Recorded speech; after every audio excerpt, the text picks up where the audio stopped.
Hello everyone, welcome to the YouTube channel I you flow. मेरे इस channel पे आपको लॉ से रिलेटेड वीडियोस देखने को मिलती है।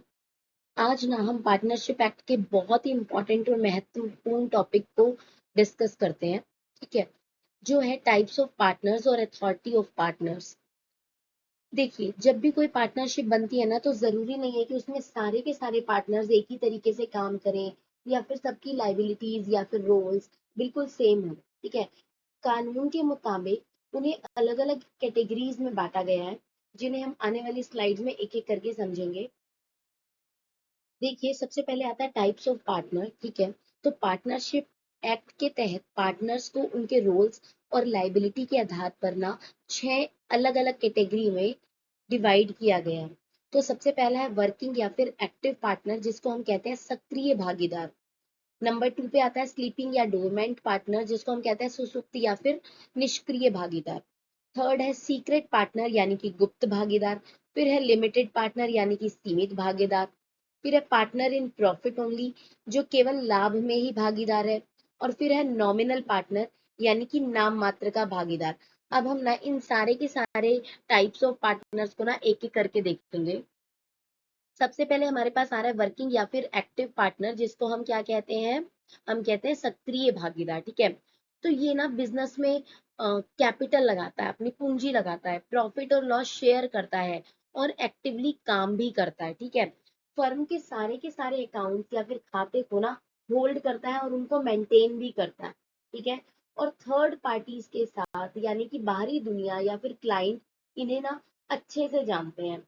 डे टू डे मैनेजमेंट में ना इनका एक्टिव रोल होता है। ठीक है, इनके पास फुल अथॉरिटी, फुल अधिकार होता है कि ये फर्म के ऑर्डिनरी कोर्स ऑफ बिजनेस के बिहाफ में फैसले ले सकें। ठीक है,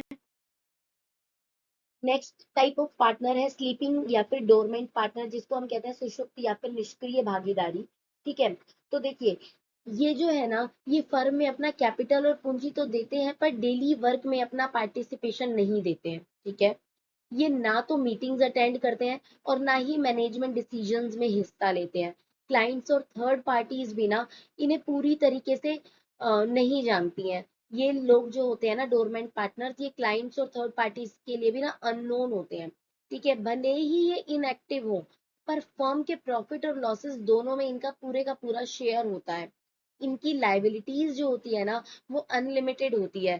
फर्म के कर्जों के लिए ना ये बाकी के पार्टनर्स की तरह ही पूरी एक्सटेंड तक जिम्मेदार होते हैं। ठीक है, नेक्स्ट हमारे पास आ रहे हैं सीक्रेट पार्टनर, जिसको हम गुप्त भागीदार कहते हैं। तो ये जो कैपिटल तो इन्वेस्ट करते हैं इस तरीके के भागीदार, और प्रॉफिट्स भी शेयर करते हैं। ठीक है, ये बिजनेस ऑपरेशन में, एक्टिविटी में काम भी करते हैं। ठीक है, लेकिन इनका जो है ना नाम जो है ना एक राज रहता है। ठीक है, इनकी एग्जिस्टेंस ना वो एक राज की तरह होती है। जो बाहरी लोग होते हैं या क्लाइंट्स होते हैं ना, उनको इनकी आइडेंटिटी के बारे में कुछ नहीं पता होता। उनके लिए एक सीक्रेट रखे जाते हैं। ठीक है, गुप्त रखे जाते हैं। अगर हम एनोनिमिटी कहें, जो अनामिकता जिसको हम कहते हैं, उसको मेंटेन करने के बाद भी फर्म के ऑब्लिगेशंस के लिए ना ये फुल लाइबिलिटी बियर करते हैं। नेक्स्ट पार्टनर आ रहे हैं आपके लिमिटेड पार्टनर, जिसको हम सीमित भागीदार कहते हैं। तो ये एक ऐसे पार्टनर होते हैं ना जो लिमिटेड लाइबिलिटी यानी कि सीमित दायित्व के साथ आते हैं। इनका रिस्क ना सिर्फ उनके कैपिटल कंट्रीब्यूशन तक ही सीमित होता है, लिमिटेड होता है। ये फर्म में काम कर भी सकते हैं और क्लाइंट्स के लिए नोन या अननोन दोनों तरीके के हो सकते हैं। ठीक है, लिमिटेड लाइबिलिटी रूल्स के तहत ना ये फर्म के मैनेजमेंट में भाग नहीं ले सकते। ठीक है, इस तरीके के पार्टनर जो होते हैं ना, वो आमतौर पर लिमिटेड लाइबिलिटी पार्टनर जो हमारी एलएलपीज होती है ना, उनमें ही देखे जाते हैं।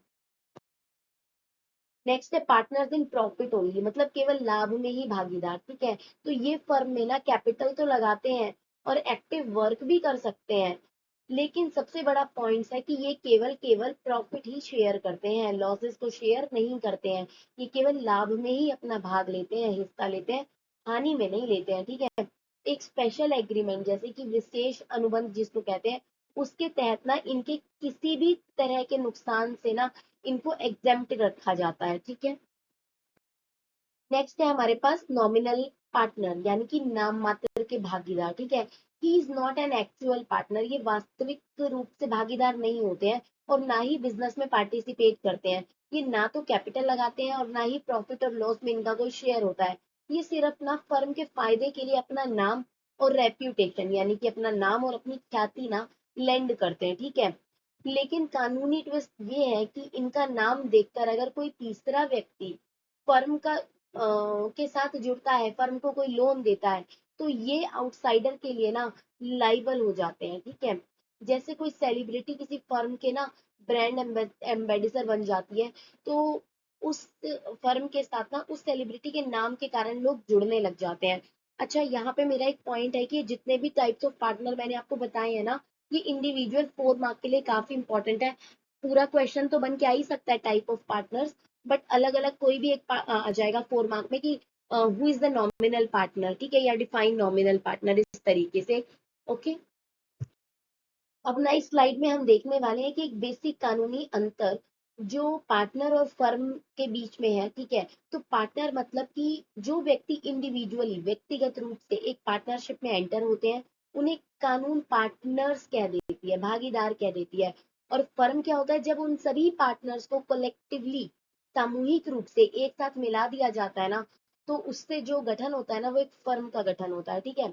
और फर्म का नाम क्या होता है, तो जिस नाम के तहत वो बिजनेस चलाया जा रहा है ना, उसे ही फर्म का नाम कह दिया जाता है, ठीक है। अब देखते हैं अथॉरिटीज ऑफ पार्टनर, ठीक है। ये बहुत ही इंपॉर्टेंट एक तरीके से कोर है इस टॉपिक का, ठीक है, जो हमारे सेक्शन नंबर 18 से सेक्शन नंबर 22 तक दिया गया है इंडियन पार्टनरशिप एक्ट में, ठीक है। मतलब कि हर पार्टनर की कानूनी ताकत क्या है, ये इन्हीं सेक्शंस में डिफाइन की गई है। या फिर थर्ड पार्टी के साथ उनके रिलेशनशिप कैसे तय करिए जाते हैं, ये इन्हीं सेक्शंस में दिया गया है। जैसे कि सेक्शन नंबर 18 हमें बताता है पार्टनर एज एन एजेंट, तो मतलब अभिकर्ता के रूप में भागीदार। सेक्शन नंबर 19 इम्प्लाइड अथॉरिटी मतलब विवक्षित या निरहित प्राधिकार। सेक्शन नंबर 20 एक्सप्रेस अथॉरिटी जिसको कहते हैं हम अभिव्यक्ति या स्पष्ट प्राधिकार, ठीक है। Section number 21 authority in emergency आपातकाल में प्राधिकार। और section number 22 act beyond authority यानी प्राधिकार के बाहर के कार्य, ठीक है। अब एक एक करके इन सेक्शंस को हम देखेंगे। सेक्शन नंबर 18 जो है ना हमारा, ये कहता है कि एक पार्टनर अपनी फर्म के बिजनेस के लिए फर्म का एजेंट यानी कि अभिकर्ता होता है, ठीक है। उसके द्वारा किए गए बिजनेस एक्ट के लिए पूरी फर्म बाउंड हो जाती है, पूरी फर्म बाध्य हो जाती है। एक पार्टनर एक ही वक्त पर प्रिंसिपल भी हो सकता है और एजेंट भी हो सकता है। किसके लिए, अपनी फर्म के लिए और अपने बाकी के पार्टनर्स के लिए, जिसको हम म्यूचुअल एजेंसी का नाम देते हैं। अगर कोई पार्टनर अपने पर्सनल इंटरेस्ट के लिए काम कर रहा है ना, तो वो सिर्फ प्रिंसिपल की तरह एक्ट करेगा, एजेंट की तरह नहीं, ठीक है। पार्टनर्स आपस में एक दूसरे के पर्सनल ट्रांजैक्शंस यानी कि व्यक्तिगत लेन देन के लिए एजेंट नहीं माने जाएंगे, इस चीज का इसमें ध्यान रखना होगा। अब हम देखते हैं section number 19 and section number 20। तो सबसे पहले सेक्शन नंबर 19 इम्प्लाइंड अथॉरिटी या जिसको हिंदी में कहते हैं विवक्षित या फिर निहित प्राधिकार, ठीक है। अगर कोई partner normal course of business में कोई काम करता है, तो पूरी फर्म बाउंड हो जाएगी, ठीक है। ये अथॉरिटी ना कानून द्वारा पार्टनरशिप के रिलेशन से ना ऑटोमेटिक पैदा हो जाती है। इसके लिए अलग से कोई एग्रीमेंट की जरूरत नहीं होती है। सेक्शन नंबर 20 इसी के साथ अगर हम देखते हैं, तो एक्सप्रेस अथॉरिटी मतलब अभिव्यक्ति या स्पष्ट प्राधिकार। ये वो अथॉरिटी है जो बाकी पार्टनर्स के द्वारा किसी पार्टनर को स्पष्ट रूप से दी जाती है, एक्सप्लिसिटली दी जाती है, ठीक है।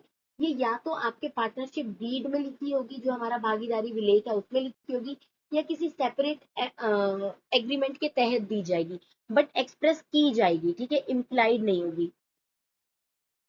अब देखिए सेक्शन नंबर 21 जो कहता है अथॉरिटी इन इमरजेंसी मतलब आपातकाल इमरजेंसी के वक्त ना फर्म को लॉस से बचाने के लिए एक पार्टनर्स के पास वो सारे एक्ट करने के अधिकार होते हैं जो एक पर्सन ऑफ ऑर्डिनरी प्रूडेंस मतलब एक सामान्य समझे जाने वाला व्यक्ति अपने निजी नुकसान को बचाने के लिए करता है, ठीक है। इसके लिए ना बाकी पार्टनर्स के प्रायर कंसेंट की जरूरत नहीं होती है। मान लो कि कोई एक पार्टनर अवेलेबल नहीं है, वो फोन नहीं उठा रहा है, और कोई ऐसा डिसीजन है जो बिल्कुल इंस्टेंट लेना ही है, तो एक प्रूडेंट पर्सन की तरह अपने पर्सनल बेनिफिट के लिए जैसा आप एक्ट करते वैसा ही आप एक्ट कर सकते हैं, ठीक है।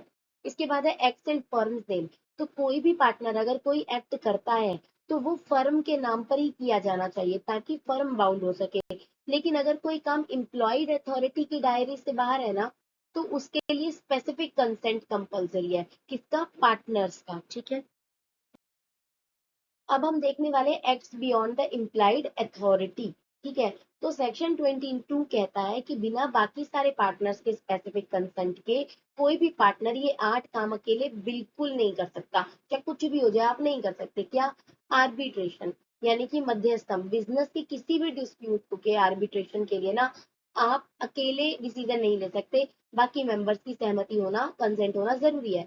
बैंक अकाउंट, बैंक खाता मतलब फर्म के बिहाफ पर आप अपने निजी नाम से कोई बैंक अकाउंट नहीं खोल सकते हो। कॉम्प्रोमाइज की अगर हम बात करें, समझौता, तो फर्म के किसी क्लेम या फिर दावे को ना अपनी मर्जी से कॉम्प्रोमाइज करने का अधिकार किसी एक पार्टनर के पास नहीं है, ये सभी पार्टनर्स मिलकर लेंगे डिसीजन। विड्रॉ स्यूट, कोई वाद, कोई केस वापस ले लेना, तो फर्म की तरफ से दर्ज किए गए किसी भी कानूनी मुकदमे को आप अकेले वापस नहीं ले सकते हो। एडमिट लाइबिलिटी, दायित्व स्वीकार करना, तो फर्म के खिलाफ अगर चल रहा कोई मुकदमा है ना, उसमें आप अपनी तरफ से लाइबिलिटी को स्वीकार नहीं कर सकते हो, कबूल नहीं कर सकते हो, आपको इस सारे के सारे पार्टनर्स को एग्री होना पड़ेगा।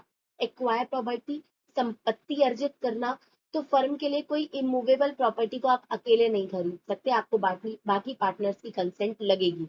इसके बाद है ट्रांसफर प्रॉपर्टी, मतलब प्रॉपर्टी को किसी और को दे देना, तो फर्म की किसी भी मूवेबल प्रॉपर्टी को जैसे आप खरीद नहीं सकते वैसे आप बेच भी नहीं सकते अकेले, ठीक है। इसके बाद है न्यू पार्टनरशिप, नई भागीदारी, फर्म के बिहाफ पर किसी दूसरी फर्म के साथ एक नई पार्टनरशिप में एंटर करने के लिए आपको बाकी सारे पार्टनर्स की रजामंदी की जरूरत पड़ेगी, ठीक है। इसी के साथ हमारा types of partners and authorities of partners खत्म होता है। 20 नंबर के लिए बहुत इंपॉर्टेंट है, प्लस 4 4 नंबर में भी इसके वेरी शॉर्ट बन करके आ जाते हैं। अगर कोई डाउट है तो मुझे कमेंट सेक्शन में कमेंट करिए। मेरे वीडियो पे कोई आपका रिस्पॉन्स है तो वो भी मुझे कमेंट सेक्शन में लिख सकते हो। मेरे वीडियोस को लाइक करिए, मेरे चैनल को सब्सक्राइब करिए। Thanks for watching.